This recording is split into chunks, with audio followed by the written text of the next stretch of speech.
Mesdames et messieurs, bonjour. Je me permets de rajouter à notre dernier courrier, s'agissant de l'invitation au palais Beaubourg à Blotzheim, quelques éléments euh, qui, que je juge utiles à présent, après avoir eu quelques retours qui m'ont plutôt surpris. Le sujet dont nous souhaitons débattre, vous l'avez compris, c'est un sujet de l'urgence, dans les urgences, un sujet d'actualité très brûlant. J'ai l'impression, la nette impression, que beaucoup le grand public, en tout cas, les frontaliers y compris, ne se sentent pas, absolument pas concernés par ce sujet directement et ne voient pas où il y a l'urgence. Ça me surprend, ça n'a pas d'importance puisque c'est général. Je pense que néanmoins qu'il y a urgence et une urgence réelle, d'autant plus qu'à Mulhouse, on a annoncé que dans les 2 mois à venir, au vu du personnel qui est en congé, le problème sera encore plus grave. Donc il y a vraiment une nécessité absolue d'agir. Alors agir comment et pourquoi? Je n'ai pas donné volontairement des détails dans l'invitation. Pourquoi? Parce qu'il m'est totalement impossible, sachant que les frontaliers ont horreur de lire. Quand on met plus qu'une page, c'est déjà beaucoup trop long. Il est impossible de faire une synthèse écrite de ce que nous souhaitons vous annoncer et de ce dont nous devons vous informer. Il est à préciser que nous avons en amont travaillé sur tout ce que nous allons annoncer en vérifiant bien que nos annonces sont tout à fait compatibles avec la réalité et donc que ce que nous préconisons soit applicable. Et ça, c'est le cas.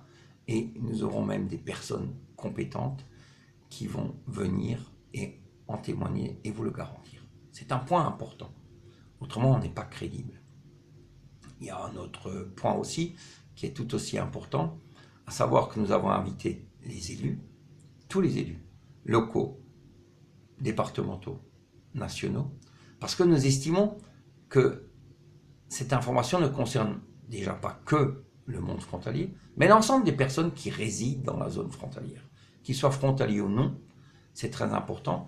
Les mesures que nous préconisons auront de fait un effet, un impact sur l'ensemble de la population de la région. Un impact assez concret. De plus, il n'y a pas besoin de moyens financiers pour le régler. Il n'y a pas besoin d'autorisation ministérielle pour mettre en pratique ce que nous recommandons. Et ça aussi c'est important parce que ça serait assez fastidieux pour avoir l'un ou l'autre.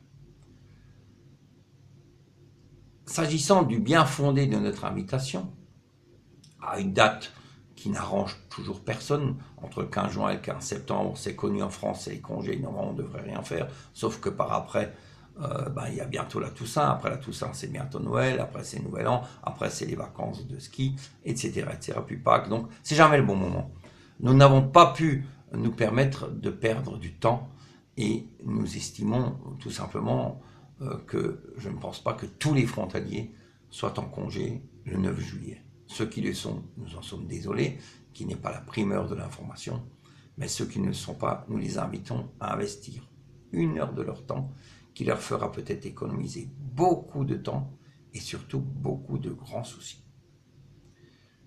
Je pense que nous avons déjà fait preuve assez souvent de crédibilité, je l'espère en tout cas, qu'au niveau de la majorité des personnes ce soit le cas. Ceux qui mettent en doute notre sérieux et pensent que notre invitation est une blague ou autre chose, ou elle a un quelconque but, je ne sais pas lequel, hein.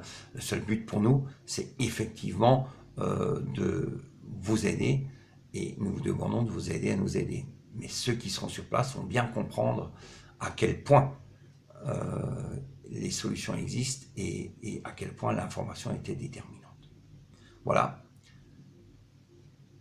Je vous invite donc, d'une part, à venir nombreux. Je vous invite aussi à informer votre entourage, frontalier ou non, ils sont tous invités.